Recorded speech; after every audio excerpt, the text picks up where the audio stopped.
Hej og velkommen til videoen, hvor jeg tager dig trinvis gennem, hvordan du syr din egen Bertha bluse. Det første du skal gøre er at printe dit mønster ud. Det er en rigtig god idé at printe første side ud først og tjekke, at testfirkanten passer. Når du har tjekket testfirkanten, så er du klar til at samle mønstret. Placer delene oven på hinanden, så de små diamanter passer sammen.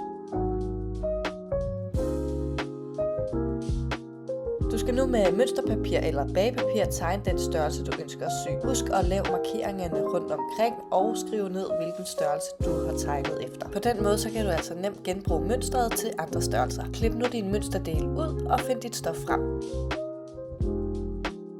Nu skal vi til at få klippet mønsterdelene ud i dit stof. Vær ops på bagstykket til blusens bund, at det skal være klippet på et ombukket stykke stof, hvorimod frontstykkerne til blusens bund, der er det 2 individuelle dele. Husk igen at lave markeringer på din mønsterdele, så det gør det nemmere for dig undervejs i processen.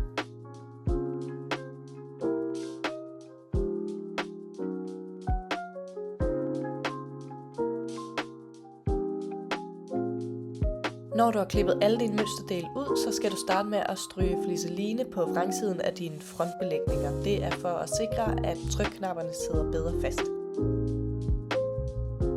Når du har gjort det, så skal alle dine dele overlokkes eller zigzagges på din symaskine eller overlokker. Når du skal overlokke rundinger, så handler det om at holde stoffet så lige som muligt. Vil du gerne se en grundigere guide til det, så kan du finde et link nede i tekstbeskrivelsen under videoen. Den fører dig ind til min Instagram, hvor jeg har lavet en video, der viser det her.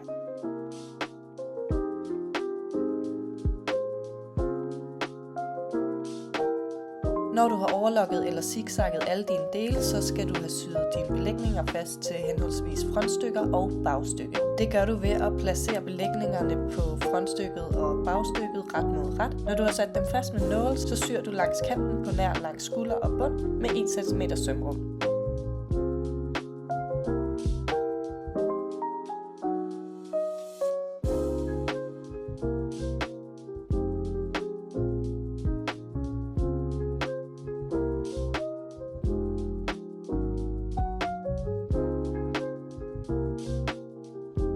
Inden vi vender belægningerne til vrangsiden, så skal vi have gjort dem klar, så de bliver så pæne som muligt. Det gør vi ved at klippe hjørnerne af frontstykkernes belægninger, og derefter klippe små hakker langs rundingen, både ved frontstykkerne og ved bagstykket. Pas på med ikke at klippe helt ind i syningen, men klip så tæt på som muligt. Sørg for, at spidsen på frontstykket kommer pænt ud, enten ved forsigtigt at gøre det med en nål, eller at skubbe til det, ligesom jeg gør med fingrene. Når du har gjort det, så vender du belægningen om, så det ligger på vrangsiden af frontstykker og bagstykket. Herefter så presser du kanten med dit strygejern, så det bliver så pænt som muligt.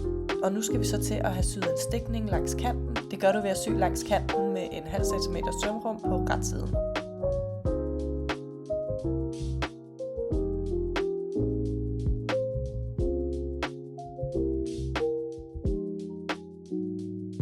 Vi skal nu have samlet vores front- og bagstykker. Det gør du ved at placere frontstykkerne på dit bagstykke, så det ligger ret mod ret. Sy så skuldersømmene og pres derefter sømrummet.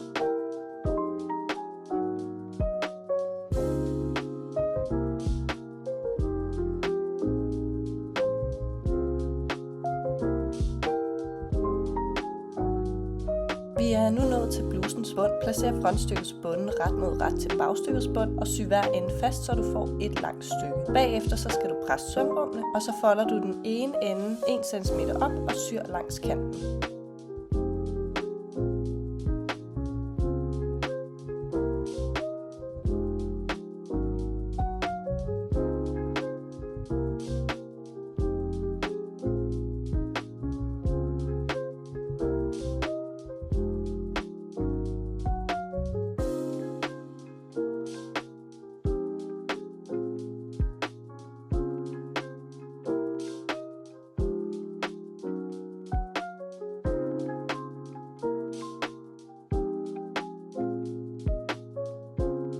Når du har gjort det, så skal du folde kanterne ind på hver ende med 1 cm sømrum og igen sy langs kanten.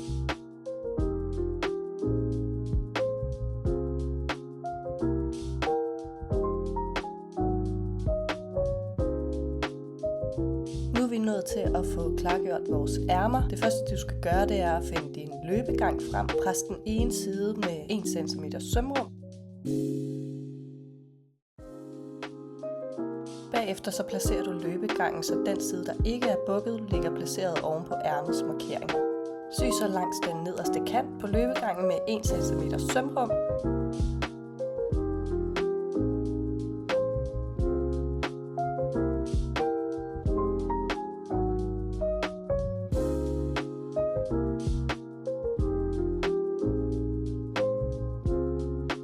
Når du har gjort det, så folder du løbegangen ned, presser med strygejernet og syr langs kanten med 0,5 cm sømrum. Sørg her for, at løbegangens ombukkede kant ligger inde i løbegangen.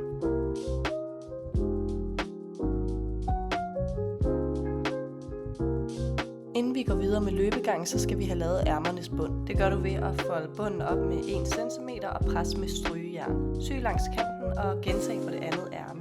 Når du syr langs kanten, skal du være ops på, at nålen lige nøjagtigt skal ramme ind i den øverste del af kanten på det ombukkede stykke.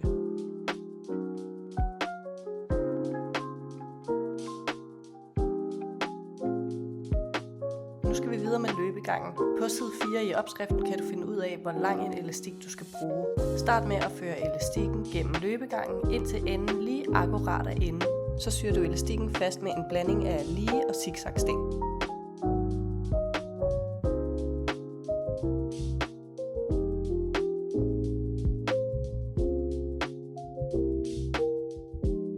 Før resten af elastikken gennem løbegangen og sy fast langs kanten på samme måde som før.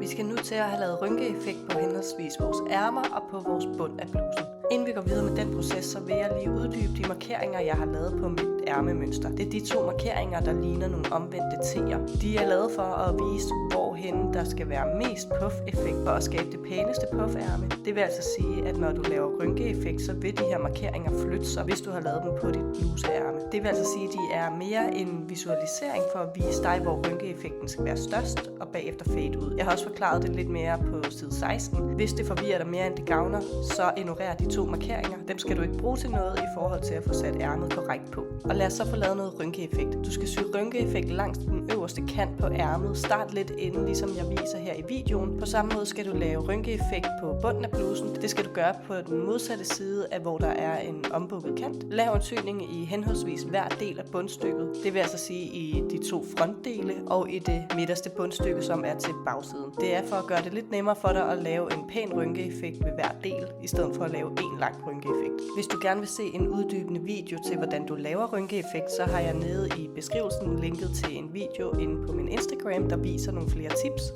Husk kun at låse i den ene ende af hver rynketråd, og når du har gjort det, så er vi altså nået til at få syet bund og ærmer fast til blusens overdel.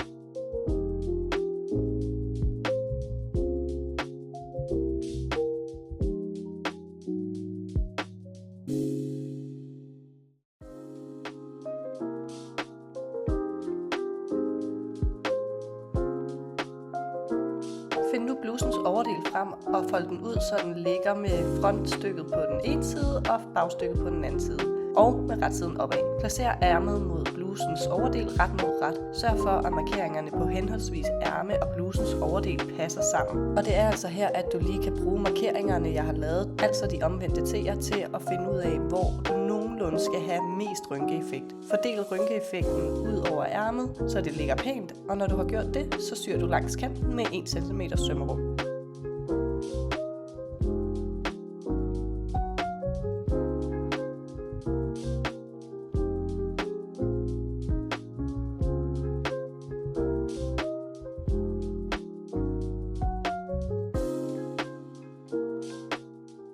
Når du har syet ærmet fast, så prøv at tjekke på retsiden, om du måske ligesom mig har nogle små synlige syninger for rynkeeffekten. Dem kan du sagtens fjerne lidt forsigtigt med din opsprætter. De har ikke nogen effekt længere, fordi nu har du syet ærmet på, så det kan du sagtens gøre. Pres nu sømrummet fra ærmet så godt som du nu kan. Det kan godt være lidt bøvlet med alle de her rynker, men prøv dig ad. Bagefter så skal vi have samlet hele ærmet og blusens side. Det gør du ved at folde det ret mod ret. Sørg for eksempel, at løbegangen passer sammen, og at sømrummet også ligger over for hinanden.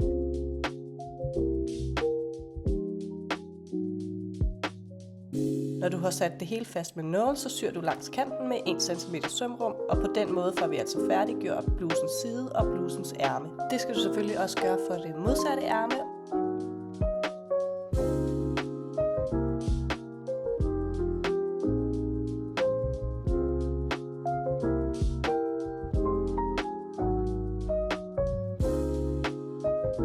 Og når du er færdig med ærmerne, så presser du sømrummene så godt som muligt. Der er ikke særlig meget plads i de her små ærmer, men prøv dig frem, for det bliver altså bare et pænere resultat, når man gør det.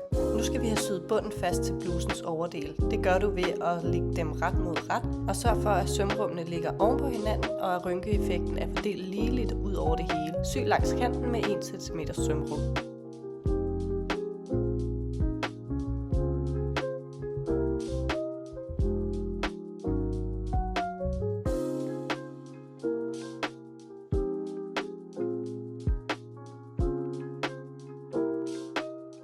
Når du har syet bunden fast, så skal vi have syet en stikning langs kanten. Det gør du ved at folde bunden ned. Sørg for, at sømrummet er foldet op, så der er ikke noget her med at presse sømrummet. Det hele skal foldes op, og så sys der en stikning hele vejen langs kanten. På den måde får vi syet sømrummet fast.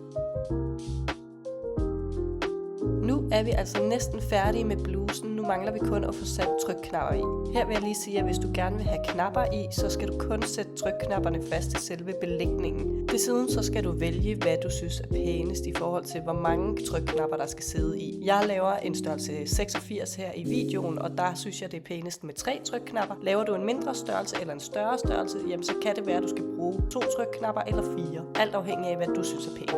Her i videoen, der kommer jeg til at vise dig, hvordan du sætter trykknapperne i, så de bliver synlige. Det gør du ved at placere den øverste trykknap lige omkring 7 mm fra kanten, og det samme gør du med at sætte en nede i bunden, 7 mm fra kanten. Mål længden imellem de 2 trykknapper og sæt en i midten, og gentag så for den modsatte side. Nu har du altså syet din egen Bertha bluse, og jeg håber, du er blevet glad for resultatet. Del det endelig med mig. Vi ses i næste opskrift. Hej hej!